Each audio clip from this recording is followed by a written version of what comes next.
fraction. Okay, and I want to note that mole fraction is not only important for gases, it's also important for liquids, or really any mixture. Okay? So what the mole fraction says, and so mole fraction gets the Greek letter chi. I know it looks like an X, and if you use an X, that's fine. Technically, it's the Greek letter chi. Okay? And what the mole fraction says, chi of whatever, species number 1, right? If I do this generically, like, P1, so 1 could be nitrogen or oxygen or carbon dioxide, whatever, 2, 3, 4, 5, etc. Okay? So we could have the mole fraction of thing number 1 is going to be the moles. So how many moles of that thing there are divided by the total. Okay?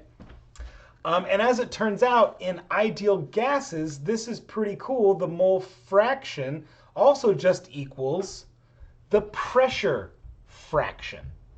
Okay? So for example, the partial pressure, so when we start to write these things, we call these partial pressures. Okay? Partial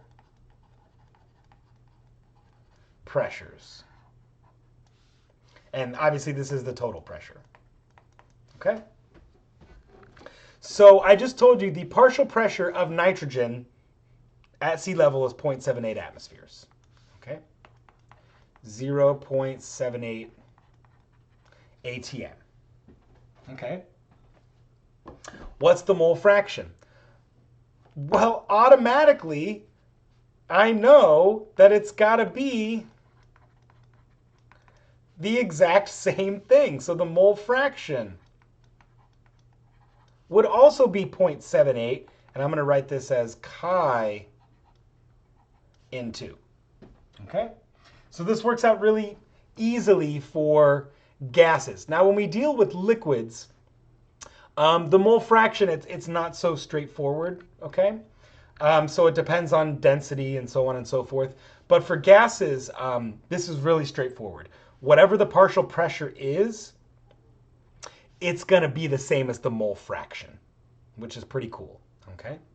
And so this is how you get the average molar mass of air. It actually comes from the fact that you have 0.78 as the mole fraction for nitrogen times 28.00 grams per mole plus the mole fraction of oxygen. So I'm going to say this is chi N2.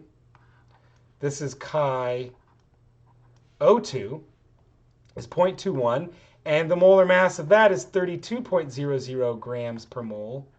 And if I just use those two, I know we've only considered, we've only got 0.99 of the fraction. But if we just use those two, let's see, so 0.78 times 28 equals that, plus 0.21 times 32 equals that, 28.56. And really, I was kind of cheap on my sig figs back there. I probably should have used maybe like 28.6. Okay. Right, so but from there you can see I get 28.56 grams per mole.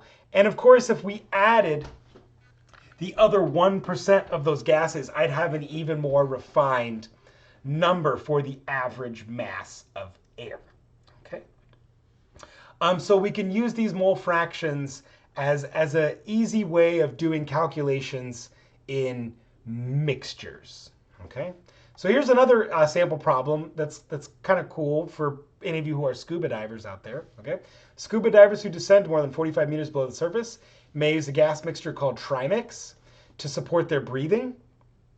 One type of trimix mixture contains 11.7% helium, 56.2% nitrogen, and 32.1% oxygen by mass. Calculate the mole fraction of each gas in this mixture. Okay. Well, whenever we have these mass percentages, right, I'm going to assume, you guessed it, 100 grams. Okay. And if that were the case, I would have 11.7 grams of helium. I would have 56.2 grams of nitrogen, and I'd have 32.1 grams of oxygen. Okay?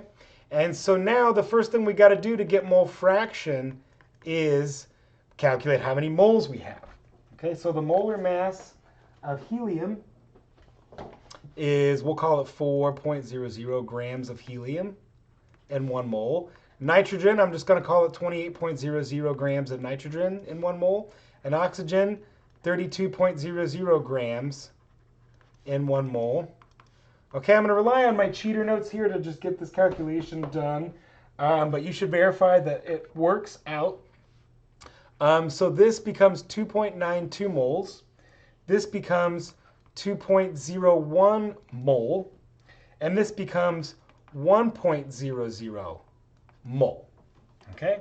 So now, what do we do from here? Well, I have to recognize, for example, if I want the mole fraction of, let's say, helium, then I need the number of moles of helium divided by the total number of moles. Same with nitrogen, same with oxygen. Okay? So how are we going to do that? Well, I know helium was 2.92 moles. So what's the total? Well, the total is going to be 2.92 plus 2.01 plus 1.00. Okay?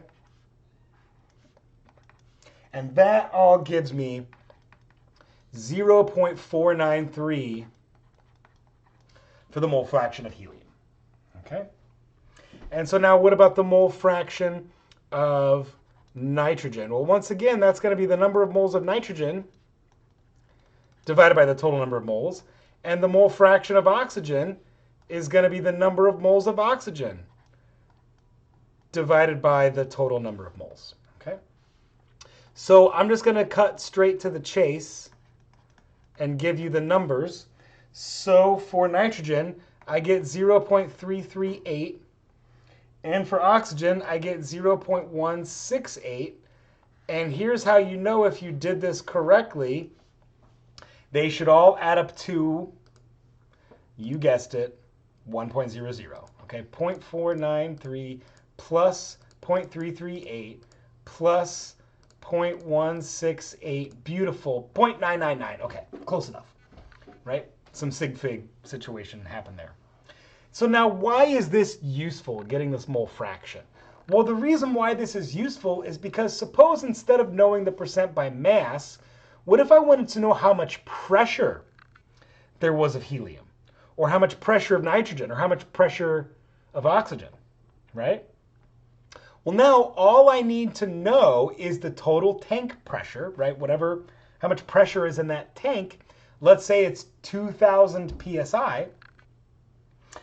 And then it doesn't even matter what the units are. I can literally just now say 0.493 times, let's say that 2,000 psi, and that would tell me how much pressure there has to be in helium. Okay? So all of these are ways of just converting units, right? From mass units to mole units to pressure units. Okay? And so let's see. I think that's a pretty good place to wrap it up. So once again, gas density and mole fraction and Dalton's partial law. It's Dalton's law of partial pressures. It's kind of all about dealing with mixtures of gases. Okay, folks, I will see you in the last and final video for gas laws.